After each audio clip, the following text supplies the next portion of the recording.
Donc effectivement, je vais vous présenter, les résultats clés de la sixième évaluation, des connaissances qui a été effectuée par le GIEC, dans le sixième cycle, donc qui s'est achevé, l'été dernier. Et puis dans un second temps, plus court, je vous expliquerai comment, selon moi, vous pouvez utiliser des éléments de ces rapports, dans l'enseignement pour faire travailler vos élèves de niveau collège ou lycée. Donc, ce dont je vais vous parler, ce sont essentiellement les résultats qui sont présentés dans le rapport de synthèse. Donc ce rapport de synthèse qui est sorti en mars 2023 fait la synthèse de 6 rapports. Donc 3 rapports, qui sont les rapports classiques du GIEC, donc celui sur les bases physiques du changement climatique, celui sur les impacts et les moyens de s'adapter pour réduire les impacts, et celui de l'atténuation du changement climatique, donc notamment des efforts à faire pour baisser les gaz à effet de serre. Et puis, on a eu 3 rapports spéciaux, dans le cycle qui sont également dont les éléments sont repris dans le rapport de synthèse. Donc le GIEC, ce qui est maintenant, dont le fonctionnement est maintenant aussi expliqué dans le cadre du programme d'enseignement scientifique, au lycée. Donc le groupe intergouvernemental d'experts sur le climat, est un groupe qui donc fait appel à la communauté scientifique, environ tous les 7 ans pour rédiger ces rapports qui sont établis sur la base de la littérature, scientifique, publiée. Donc pour ces rapports, c'est plus de 85 000 publications qui ont été, analysées, et à différentes étapes du process, on a des commentaires de relecture des communautés ou, des gouvernements qui permettent d'améliorer, également ces rapports. Donc si on regarde l'ensemble des rapports qui ont été produits dans ce sixième exercice, vous les voyez, ici, ils ont été imprimés,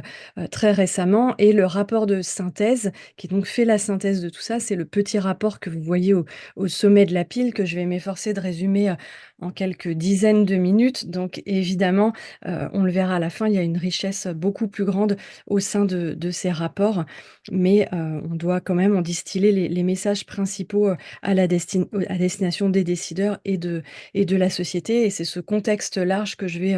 vous présenter, maintenant. Donc dans une première partie, on va voir, où nous en sommes, aujourd'hui, du réchauffement climatique et de ses effets. Donc pour, tirer ces analyses, je vous ai dit, on utilise, essentiellement les publications, de rang A, les publications revues par les pairs, et ce que l'on voit sur ce transparent, c'est la quantité d'informations, non pas au travers des publications, mais de ce qui nous permet de faire ces publications, et la manière dont elle a évolué entre le premier rapport du GIEC, c'est ce qui est représenté en gris, et le sixième rapport d'évaluation, du groupe 1, donc de la physique, c'est ce qui est représenté en bleu. Donc les 2 grands piliers que nous avons pour la partie physique du changement climatique, ce sont, les observations qui se sont énormément enrichies, depuis le premier rapport, du GIEC, avec, à la fois des enregistrements de ce qui se passe actuellement au travers des stations de surface ou des données satellites, et puis à partir des éléments, géologiques, une capacité à reconstruire des choses sur, plusieurs, millions d'années. L'autre grand pan, qui nous permet d'investiguer, en particulier, ce qui peut se passer dans le futur, ce sont les modèles climatiques, où on voit aussi, les progrès qui ont été faits, en une trentaine d'années, avec de plus en plus de composantes dans ces modèles physiques, et surtout une capacité à descendre à des échelles plus fines, et de fait de pouvoir donner des informations, qui sont plus pertinentes pour les décideurs, locaux. Donc si on regarde juste un instant, comment est fait un modèle numérique du système Terre, donc qui nous sert, pour faire les projections futures, c'est vraiment basé sur des équations fondamentales de la physique. Il peut y avoir quelques relations empiriques,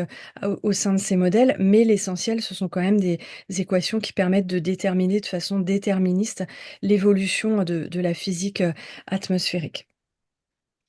Donc ce que l'on peut constater quand on analyse, l'ensemble des observations dont on dispose, c'est, l'augmentation des extrêmes climatiques, donc canicule, sécheresse, très fortes précipitations, qui sont devenus plus fréquents et plus graves avec, le réchauffement climatique. Mais même si ça, c'est la partie qui nous est la plus, sensible et qu'on perçoit la plus, nous, en tant qu'humains, on constate en pratique des changements qui sont généralisés dans l'ensemble du système climatique. Donc ce système climatique, c'est pas uniquement, l'atmosphère et sa température de surface qui augmente, mais c'est également, la cryosphère, qui subit, à la fois la fonte d'une partie, de la cryosphère et notamment de la banquise, groenlandaise, mais également le dégel, des pergélisols, une couverture neigeuse qui est amoindrie. Cette, fonte de la cryosphère amène plus d'eau à l'océan. L'océan lui-même récupère 90 de l'excédent de chaleur du système, se dilate sous l'effet, de cette accumulation de chaleur et à part égale, la dilatation et l'apport plus grand, lié, à la fonte de la cryosphère, contribuent à la montée, du niveau des océans et puis on constate aussi des changements, très larges sur les terres émergées, des augmentations des précipitations moyennes, des changements également, de végétaux avec un verdissement qu'on peut voir depuis l'espace, qui n'est pas uniquement lié au changement climatique, aussi à l'usage, qu'on fait des engrais, mais, on a ces changements qui sont très massifs et visibles, heu, depuis l'espace, par les satellites. Ces changements physiques, ils induisent des modifications de l'ensemble du vivant avec des changements de la saisonnalité, du vivant. Des changements aussi en termes de migration, plus de la moitié des espèces ont migré plus en altitude ou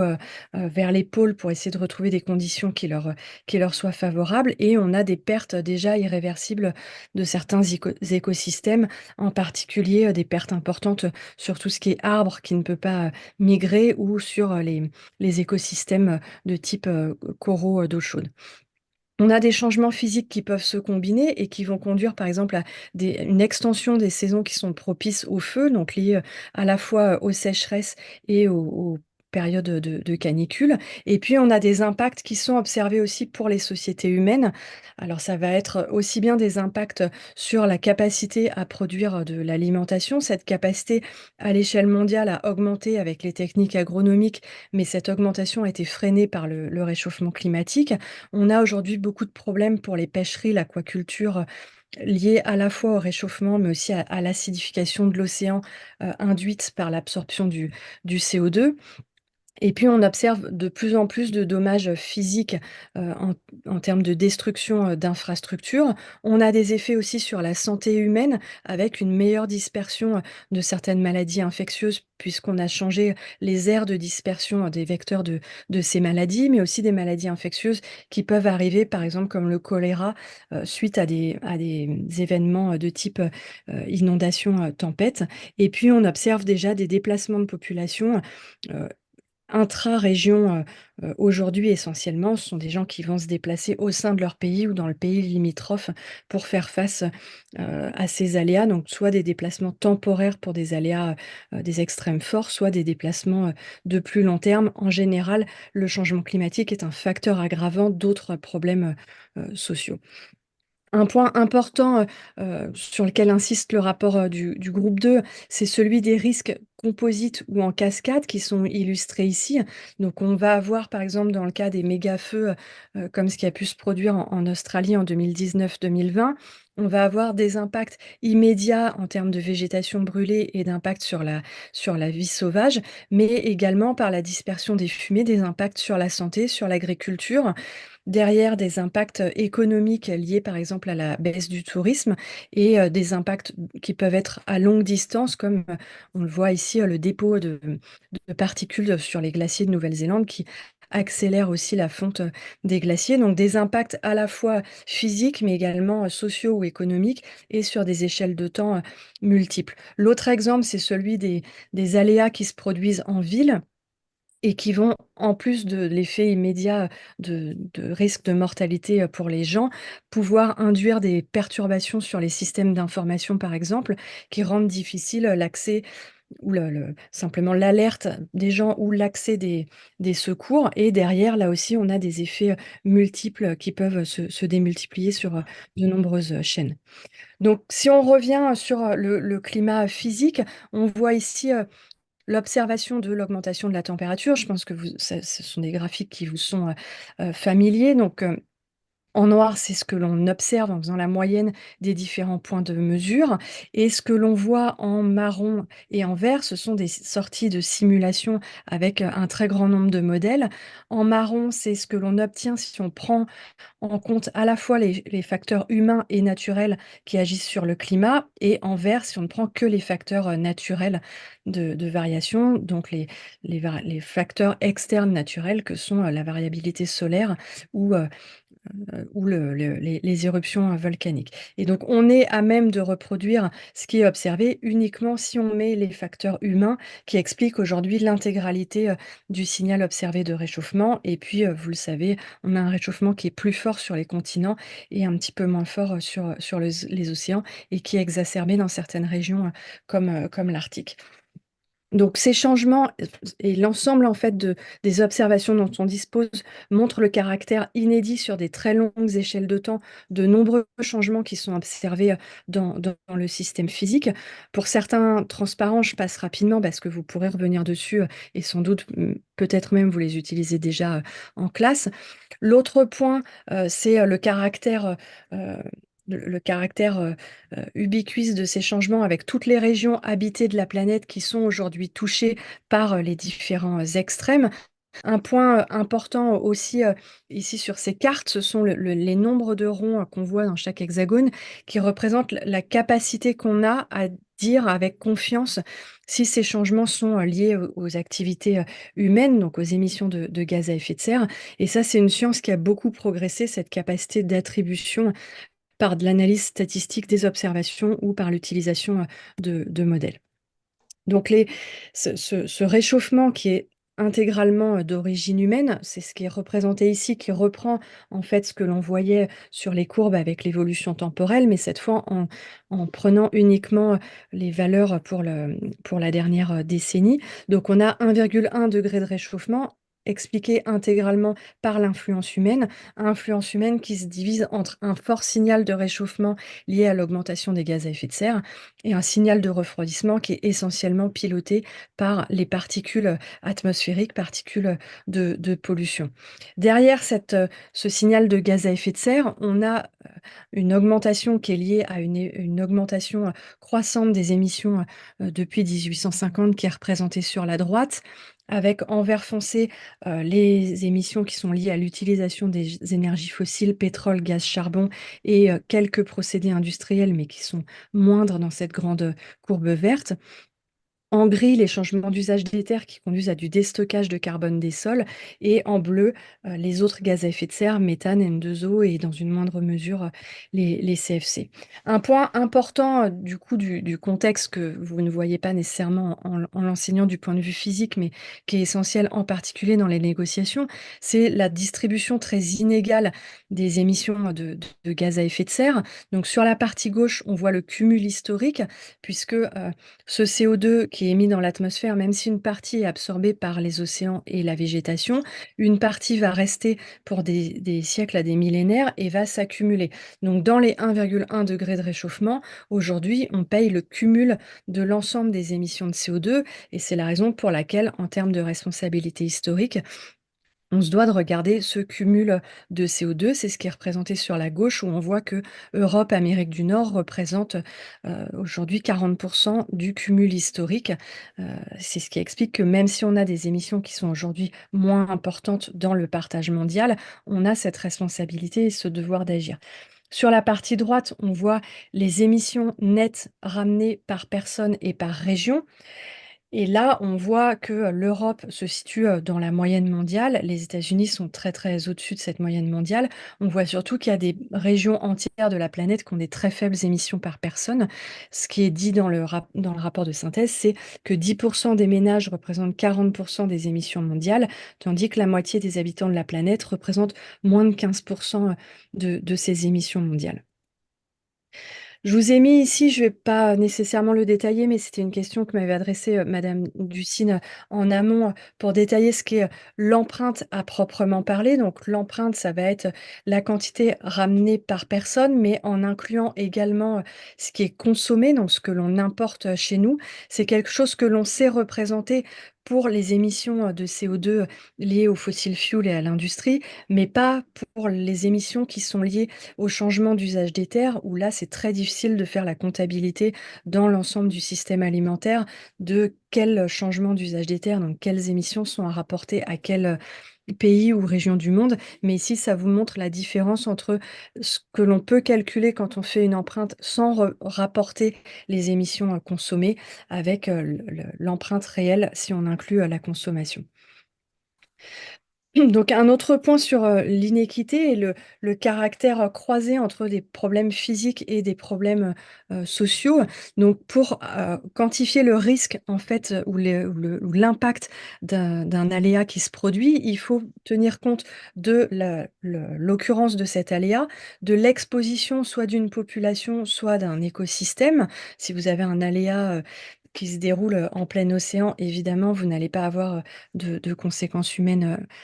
importante normalement. Et puis, ce qui va finalement faire l'impact, ça va être la vulnérabilité, comme on a pu le voir sur l'événement qui s'est produit en septembre en Libye, où on a eu ces très fortes précipitations sur un sol sec, donc qui a aggravé la situation, mais surtout sur une population vulnérable où il n'y avait pas de système d'alerte, pas de système de secours. Et dans ce cas, on a des impacts qui sont extrêmement graves. Donc, pour vraiment quantifier le risque ou l'impact, on voit qu'il y a des facteurs sociaux qui sont extrêmement importants. Et derrière, les réponses pour limiter les risques vont être à la fois de limiter le réchauffement par des mesures de limitation des émissions, mais aussi limiter la vulnérabilité et l'exposition des populations, et donc aussi des efforts du point de vue du développement socio-économique. Et donc l'analyse de la vulnérabilité des pays, donc qui se caractérise en fait par des facteurs sociaux et économiques et de gouvernance, cette analyse, elle montre qu'en fait, on a de très nombreux pays qui sont très peu contributeurs au réchauffement climatique, donc ont peu d'émissions par personne, qui est sur l'axe des abscisses, mais qui ont des indices de vulnérabilité qui sont très élevés.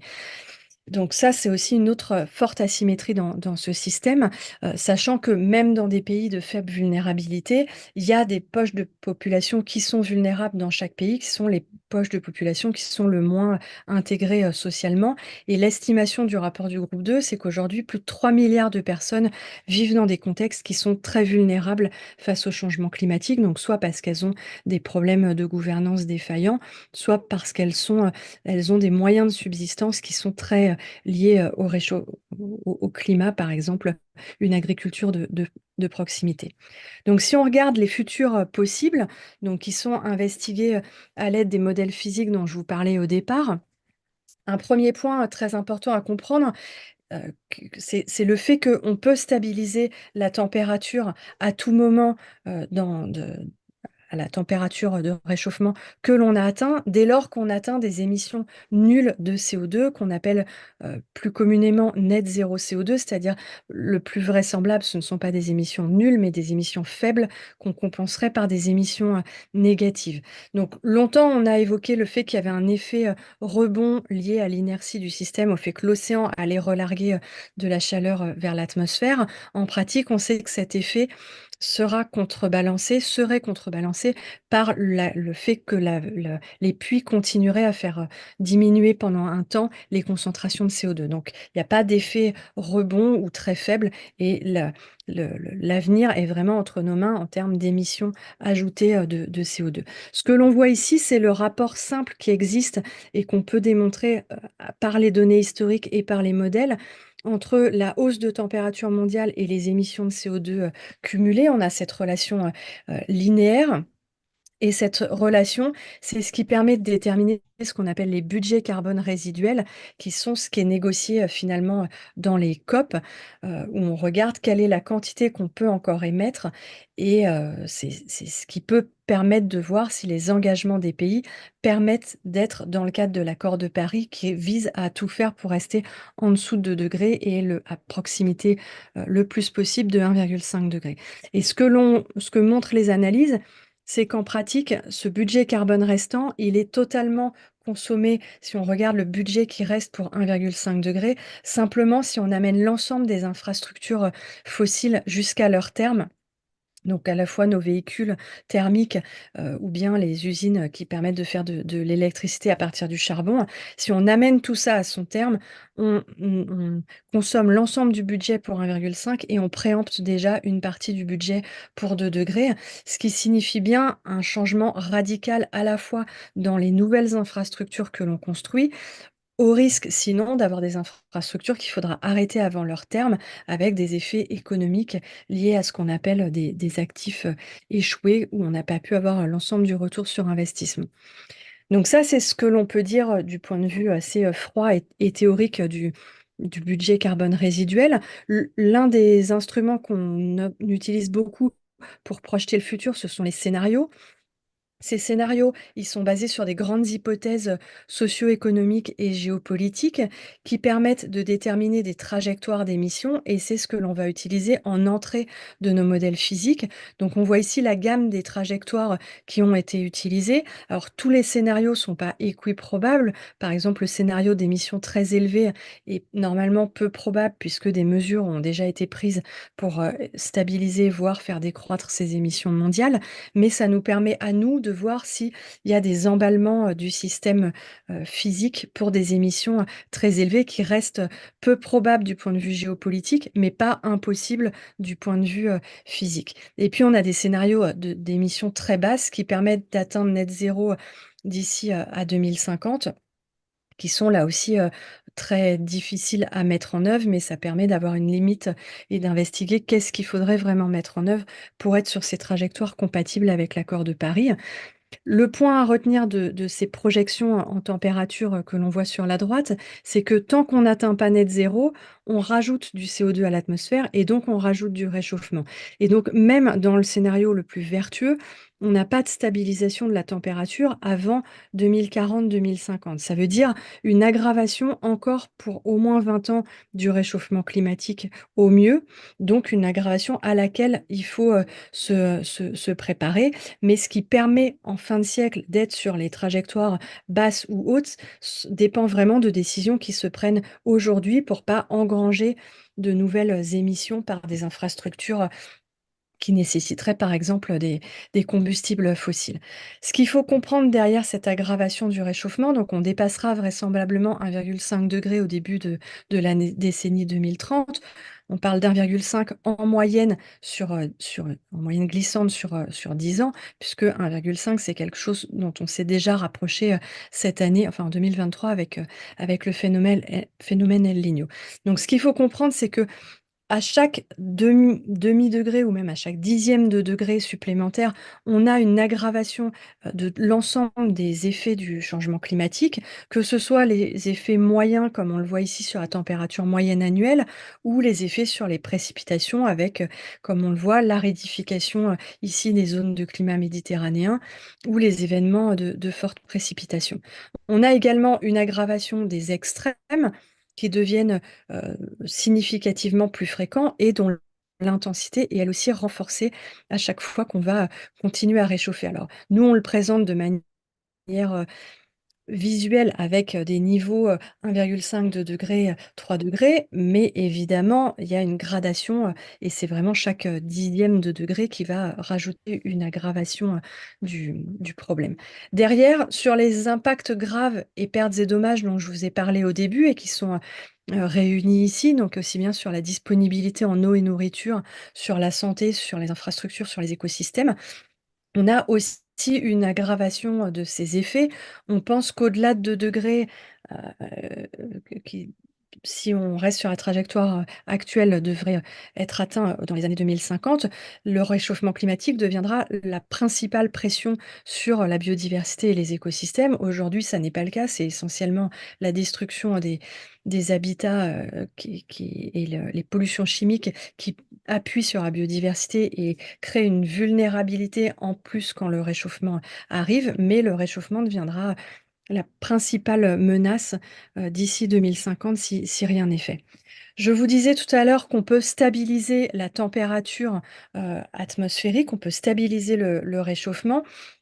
On ne peut pas stabiliser l'ensemble des changements que l'on a déclenchés, en particulier tout ce qui repose sur des composantes lentes du système climatique. On a des changements qui, eux, vont s'aggraver, même si on arrive à stabiliser la température. On va avoir une augmentation de la température de l'océan qui va se poursuivre avec l'océan qui va continuer à enfouir une partie de la chaleur dans le fond des océans et une augmentation du coup du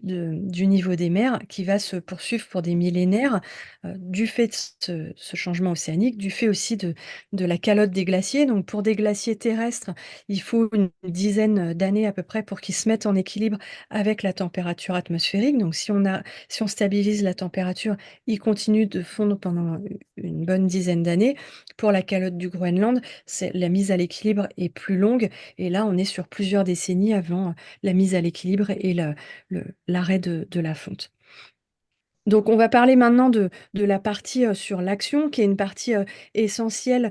même si vous enseignez la physique-chimie. On sait aujourd'hui que ça peut être très déprimant pour les élèves de voir ce mur et cette aggravation du réchauffement climatique. Quand nous les récupérons ensuite à l'université, où maintenant il y a une continuité et où on enseigne également ces enjeux dans l'ensemble des licences, on sent aussi, ils sont en partie désabusés avec l'impression que de toute façon, tout ça est inexorable puisqu'on leur en parle depuis tout jeune. Donc c'est important aussi, même si, vous enseignez la physique-chimie, d'avoir des éléments à discuter sur les moyens d'action et leur faisabilité. Donc le premier point, c'est pourquoi est-ce qu'on doit accélérer aujourd'hui, l'action? Alors la raison principale, c'est qu'on est très, très,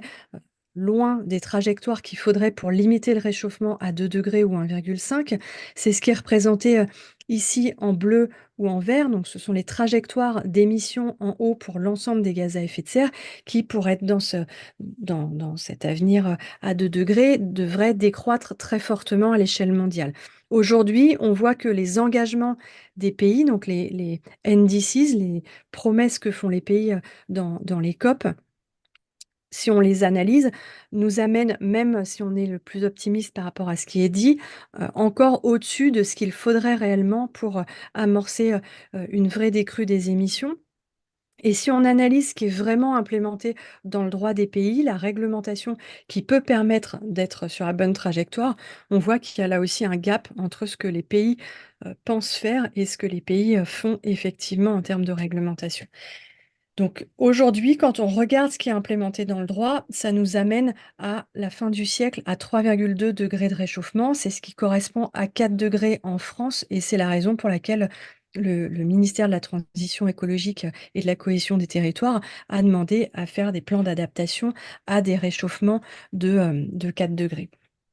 pour la France. Donc il y a toujours, c'est un petit peu, ça amène beaucoup de confusion, dans l'esprit du public parce qu'il y a ce réchauffement, mondial et après il y a la déclinaison, sur la France, donc il faut bien à chaque fois faire la distinction. Un point important, c'est que plus on va tarder à se mettre sur ces courbes qui diminuent, plus on fait un pari sur l'avenir avec la possibilité que peut-être à l'avenir, on soit capable de faire un saut très brutal pour diminuer les émissions. On sait bien que du point de vue, social, socio-économique, c'est très compliqué d'avoir un changement radical et brutal et surtout, c'est un pari sur des technologies qui n'existent pas nécessairement et qui potentiellement n'existeront jamais. C'est un pari aussi sur les émissions négatives de CO2 qui reposent sur des méthodes qui posent des questions, aussi, éthiques et de soutenabilité, en particulier, par exemple, quand il s'agit de l'usage des bioénergies qui font peser, une pression importante sur le système de production alimentaire et sur, la biodiversité. Donc, comme élément positif malgré tout, on a le fait que l'action pour le climat monte en puissance. On fait partie, en France des 18 pays, d dans le monde qui ont une baisse régulière des émissions de gaz à effet de serre. Ces 18 pays se situent essentiellement, en Europe de l'Ouest et puis on a, les États-Unis et Cuba. On a plus de la moitié aujourd'hui des émissions mondiales qui font l'objet de politiques publiques et ces politiques ont déjà permis d'éviter plusieurs milliards de tonnes, d'émissions. On a des énergies renouvelables dont le coût a baissé très, très vite, plus vite que ce que pensaient, l'ensemble des analystes, il y a encore, une dizaine d'années et puis on commence à avoir des retours sur les politiques qui sont mises en place, qui permettent aussi de diffuser des choses qui se passe bien avec une bonne acceptabilité. Mais il y a aussi énormément d'exemples de maladaptation, c'est-à-dire de réponses, immédiates pour protéger, par exemple, les populations, mais qui, à plus long terme, les exposent plus ou vont conduire à des émissions, de gaz à effet de serre. Donc c'est positif, mais il y a des points de vigilance, importants. Un point, important à comprendre, c'est que quand on regarde le gisement de ce qui peut être fait si on déploie massivement ce qui est disponible comme technologie en termes d'atténuation, on peut montrer qu'on pourrait, avec un déploiement massif, d'ici à 2030, diminuer d'un facteur 2 les émissions, nettes de gaz à effet de serre. Donc ce que ça signifie, c'est qu'on n'est pas aujourd'hui, pour cette décennie, face à un mur qui est qu'on ne sait pas ce qu'on doit faire. La difficulté, c'est de l'implémenter réellement avec, derrière des coûts, éventuellement sociaux, qui peuvent être, difficiles à appréhender ou des difficultés, économiques. Mais on a la technologie et les moyens de réduire d'un facteur 2 à l'échelle, de cette, décennie. Donc ce que vous voyez ici, plus la barre est grande, plus c'est que le potentiel de réduction, est important. Et donc le potentiel pour cette décennie est évidemment beaucoup sur la modification de la manière dont on produit de l'énergie, mais aussi dont on utilise les terres. Donc déjà en premier lieu en cessant la déforestation, en favorisant le stockage du carbone, dans les sols. Il y a des changements d'infrastructures, pour permettre, par exemple, des transports publics, plus efficients et des villes qui soient plus compactes. Et des changements aussi dans le la planification urbaine, des changements qui relèvent de procédés, industriels également. On a, ça je vais pas vous le détailler, mais des options d'adaptation dont certaines sont en synergie avec, l'atténuation. Donc là aussi on sait, dire ce qu'il est possible de faire et dans les rapports, du GIEC, il y a également les effets croisés en termes d'autres effets sur, soit sur des enjeux de développement, soit sur, d'autres enjeux, environnementaux. Un point, très important, c'est celui de la nécessité de gérer la demande, c'est-à-dire d'avoir des modes de vie sobres en carbone. Si on veut résoudre l'ensemble de l'équation, il y a du déploiement technologique, mais il y a nécessairement des modifications dans les styles de vie dans nos pays si on veut vraiment, résoudre, et boucler l'ensemble des équations. Donc ça veut dire des modifications, qui vont s'appuyer sur des politiques publiques de manière à modifier certains aspects, socioculturels, certaines infrastructures, de l'adoption de nouvelles technologies. On le voit ici, illustré avec à chaque fois la part qu'on peut attendre des dans les changements, dans les divers changements. Par exemple, pour l'alimentaire, il y a une part importante qui est d'adopter, une alimentation saine avec moins de protéines animales. Pour d'autres, secteurs comme, l'industrie, ça va plus, vouloir dire changer de technologie en bout de chaîne, ce qui peut être, plus transparent pour l'utilisateur. Ce qui est vraiment important, c'est de faire passer le message que on ne peut pas continuer avec les styles de vie qu'on a et résoudre l'équation, mais que ça ne part pas non plus de changements individuels, ça part de politiques publiques parce qu'on a besoin de changements qui sont, extrêmement, massifs et c'est important aussi parce qu'aujourd'hui dans le discours, il y a parfois une culpabilisation, des individus et en particulier, des parfois des élèves et du coup, c'est important de montrer l'articulation, changement individuel et changement, collectif. Il y a quelqu'un qui a son micro ouvert, qui peut-être, pourrait le fermer, merci. Donc ça reprend la même chose, mais représenté d'une manière un petit peu plus simple. Un point important, c'est là juste un pense-bête pour moi, c'est le fait qu'il y a énormément de co-bénéfices en santé si on arrive à changer ces modes de vie, avec des modifications importantes de la qualité de l'air puisqu'on a moins de combustion, donc moins de composés, co-émis qui participent à la pollution de l'air et puis une mobilité active, une alimentation saine permettent également, dans nos pays, d'avoir des gains, extrêmement importants, en santé. Je reviens sur cette articulation, qui peut exister entre, les leviers individuels et les leviers, collectif, c'est aussi une illustration, du GIEC qui rappelle le rôle, des personnes et des collectifs. En tant que personne, on a cette action en tant que consommateur,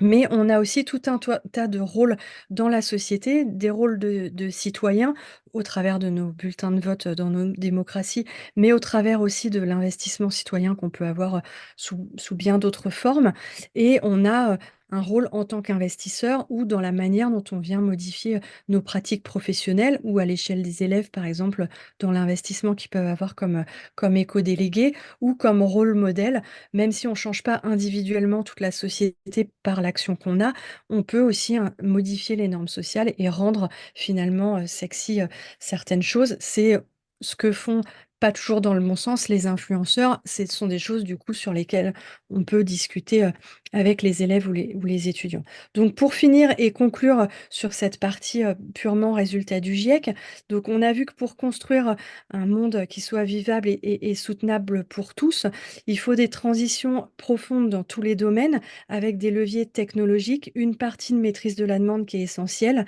et des solutions, parfois qui sont fondées sur la nature ou en tout cas une nécessité de diminuer la vulnérabilité de la nature et de préserver la biodiversité qui est essentielle. Et donc ce graphique, il sert juste à illustrer que à chaque moment, individuellement ou collectivement, on fait des choix et que ces choix vont soit verrouiller des options dans le futur parce qu'on va acheter un équipement qui nécessite de l'énergie, parce qu'on va habiter loin et qu'on va devoir prendre sa voiture et qu'on ne pourra pas nécessairement revenir en arrière. Bien sûr, quand il s'agit des choix individuels, ils ne résultent pas que de notre propre initiative, mais aussi d'un contexte social dans lequel on fait les choix. Donc la conclusion, principale du rapport du GIEC, c'est que l'avenir, des générations actuelles et futures dépend de décisions qui sont prises aujourd'hui pour amorcer une décrue, importante des émissions et éviter à la fin du siècle d'atteindre, les niveaux de réchauffement les plus élevés qu'on voit, représentés, sur ce graphique. Donc juste rapidement sur, l'enseignement de la transition. Donc là, on sort, de ce qui est dit dans les rapports du GIEC et on entre plus sur, mon expérience, universitaire. Donc on a 2 freins, qu'on peut imaginer, dans les freins à l'enseignement de la transition, en tout cas que j'observe moi chez mes collègues, universitaires. La première, c'est la méconnaissance des enjeux et la peur de dire quelque chose qui soit à côté de la plaque et donc pour ça, il y a aujourd'hui, de nombreuses plateformes qui permettent, de se former, notamment le b.a.-ba, climat biodiversité du CNED.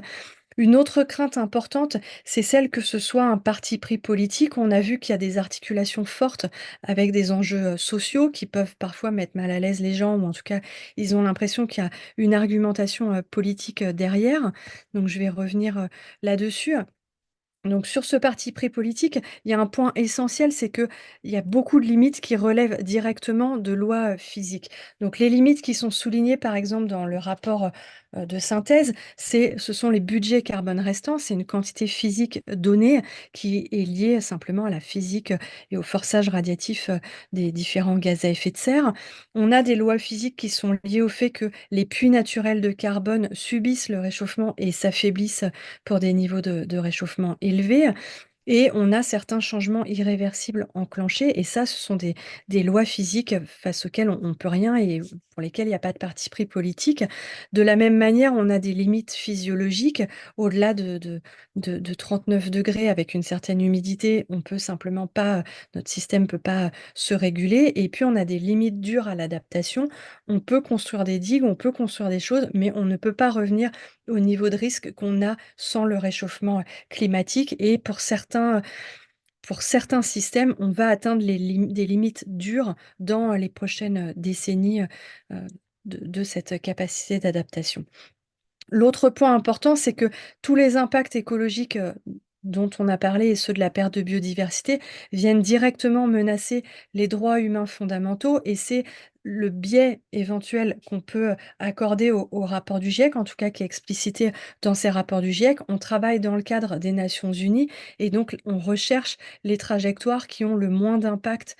sur les populations et donc on cherche à préserver les droits humains fondamentaux. Donc s'il y a un système de valeurs derrière, les choix qui sont faits et qui sont discutés, c'est, celui-ci, celui de la préservation et de l'accès, pour ceux qui n'y ont pas encore accès, aux droits humains fondamentaux, qui sont menacés par, on le voit ici, l'augmentation par exemple des conditions de température et d'humidité à différents niveaux de réchauffement. Vous pourrez, revenir, sur ce transparent, par la suite et les différents niveaux de réchauffement menacent aussi très fortement, le vivant et la biodiversité. également la capacité à produire de la nourriture. Donc cette transition n'est pas un parti pris, politique, c'est un parti pris, pour préserver, nos sociétés, humaines et ce que dit le rapport, du groupe 3, c'est que des politiques climatiques efficaces et équitables peuvent être compatibles avec, les efforts, de développement et pour éradiquer, la pauvreté, mais il est également dit qu'on a une fenêtre d'opportunité qui est en train de se refermer et que vraisemblablement, on ne pourra plus faire avancer les 3 correctement, et on va rentrer en tension entre la possibilité d'adaptation, d'atténuation et de développement humain. Donc ce qui est important, c'est que la science, elle permet vraiment d'éclairer objectivement les choix qui sont faits. Elle se substitue pas à la concertation. La science n'est pas la politique, mais elle permet d'amener des informations qui sont sourcées, aux décideurs et du coup, c'est un point sur lequel, il me semble vraiment important d'insister, dans l'enseignement qui est fait de cette discipline. On voit ici, ce qu'est un rapport, du GIEC avec le gros rapport, le résumé technique et puis in fine le résumé pour décideurs. Donc c'est un très, très long processus de distillation et décantation et derrière ce résumé, il est approuvé par 195 pays, donc il a une valeur toute particulière. Ce qui est dedans n'est pas contestable par les pays ou par les scientifiques. Mais en plus de ces rapports, il y a beaucoup de produits dérivés qui aujourd'hui sont faits pour aider les gens et la société civile à rentrer, dans les résultats que je vous ai présentés. Je vais vous en parler dans un instant. Donc des atlas, des fact sheets qui permettent de résumer l'information par région ou par secteur d'activité qui font juste 2 pages et puis des FAQs, je vais revenir dessus parce que ça me semble, un objet, vraiment intéressant. Un point de travail qui peut être intéressant avec vos élèves, c'est celui, même sans rentrer dans le détail de la compréhension de ce qui est dit, mais c'est celui de la traçabilité. C'est-à-dire que pour écrire un rapport, on analyse des publications, on a une discussion de ces publications dans les chapitres et puis on a quelque chose de beaucoup plus condensé dans le résumé, mais où on va avoir un lien vers toutes les parties dans le chapitre qui l'évoquent et à la fin, on va avoir plus qu'une phrase dans le résumé pour décideurs, mais là aussi, on peut retrouver les liens vers le chapitre donc on peut revenir à la source initiale de la connaissance et même du coup aux données brutes et puis on a un niveau de confiance dans ce qu'on dit qui est une plus-value très importante de ces rapports du GIEC. Donc cet aspect, d'explication de la traçabilité et de comment est-ce qu'on peut être critique par rapport à de l'information, c'est aujourd'hui essentiel face à la propagation, de fausses informations. Il y a par exemple possibilité de comparer entre ce qui est dit et ce qui peut sortir d'un outil qui existe d'intelligence artificielle qui s'appelle, Climate, Q&A qui est entraîné uniquement sur les rapports du GIEC et on peut poser des questions en français et ça peut permettre de comparer ce que dit, ce que dit l'intelligence artificielle de ce que l'on comprend, nous-mêmes. Donc juste pour vous montrer, comment est fait un rapport ici, pour le rapport du groupe 1, donc il y a différents chapitres et puis il y a ces fact sheets, dont je vous parlais, donc on voit ici celle pour le groupe 1 où on voit par exemple, ce qui peut être intéressant, du point de vue, des villes ou du point de vue de la santé ou du secteur, touristique. Donc là, on s'est efforcé d'aller piocher dans le rapport tout ce qui peut être intéressant et l'autre base importante, ce sont les FAQ. Alors un dernier mot, parce que je crois que j'y reviens pas après, ce sont les regional fact sheets qui permettent aussi de voir, par exemple, ce qui se passe spécifiquement sur l'Europe ou sur une autre région du monde, là aussi en seulement, 2 pages. Donc les FAQ, ils ont été écrits pour des alors plus pour des étudiants de niveau universitaire, mais ils sont franchement très, très lisibles et faits pour qu'il y ait pas de jargon. Donc vous voyez quelques exemples ici de FAQ du groupe 1. Par exemple, est-ce que le Gulf Stream va s'arrêter? Quel est le rôle des nuages? Ou quelles sont les preuves du changement, climatique? Ou comment est-ce qu'on sait que l'homme est responsable du changement, climatique? Donc on a fait aussi un effort, important sur, les illustrations, qui peuvent aussi être prises et certaines des illustrations que je vous ai montrées venaient, directement de ces, FAQ. On voit ici par exemple, l'illustration, simplifiée, du forçage radiatif, donc vous pourrez retrouver, tout ceci, dans mes transparents. Un autre objet, c'est, l'atlas, interactif donc on peut retrouver sur internet et qui peut permettre de faire, soi-même, des cartes. Alors ici, elle est, très compliquée parce qu'elle combine plein de choses, mais il y a matière à faire des cartes, beaucoup plus simples et donc ça peut vous servir pour faire des illustrations ou du support ou comparer ce qui se passe dans différentes régions, avec les élèves. Donc ces FAQ ou ces fact sheets sont quelque chose qu'on retrouve pour chacun des rapports, du GIEC. Celles du rapport du groupe 1 qui est sorti avant sont déjà traduites en français. C'est pas encore le cas pour les autres, rapports, mais un petit coup de Google, Translate, fonctionne quand même aujourd'hui, très, très bien. Je l'utilise, quotidiennement dans un sens comme dans l'autre. Vous retrouvez, ici, les fact sheets qui ont été faites, pour le rapport du groupe 3 qui en plus sont, très bien mises en page et expliquent très bien, par exemple, les aspects, de demande et d'aspects, sociaux et ce que ça veut dire. Donc c'est aussi un bon outil, alors c'est à l'échelle mondiale, mais, il me semble important aussi de temps en temps d'évoquer l'échelle mondiale avec les élèves parce que les enjeux sont évidemment très différenciés, entre, la France et d'autres pays du monde et puis dans les donc ces rapports des groupes 2 et des groupes 3 qui font aussi beaucoup appel aux sciences sociales, il y a tout un tas d'éléments qui peuvent intéresser les élèves et qui peuvent permettre, d'avoir, des discussions peut-être en lien avec, des professeurs, d'autres disciplines. Mais par exemple, il y a une boîte qui analyse, le genre et la justice, climatique, qui peut être, tout à fait, intéressant ou, une boîte dans le rapport du groupe 3 sur la digitalisation. Est-ce que ça apporte à la lutte contre le réchauffement climatique ou est-ce qu'au contraire, c'est un problème? La réponse est tant qu'aujourd'hui, si ça n'est pas maîtrisé, ça va devenir, très rapidement, un problème, environnemental évidemment, extrêmement, important. Donc vous pouvez retrouver, tous ces documents, du GIEC. Alors moi qui suis habituée à naviguer dedans, je sais que c'est un peu plus difficile, pour les gens de s'y retrouver. Pour chacun des rapports, à chaque fois, vous pouvez télécharger le full report. Vous avez tous les chapitres et ça vous permet un peu de naviguer. Sinon pour les FAQ, je vous ai mis ce qu'on peut taper, dans un moteur de recherche pour tomber directement dessus et je vous ai indiqué comment on peut trouver, les produits, dérivés, également et puis, sinon je pourrais faire passer par madame Ducine, directement, les liens, cliquables qui ne seront pas cliquables dans une présentation, PDF. Voilà, je m'arrête ici pour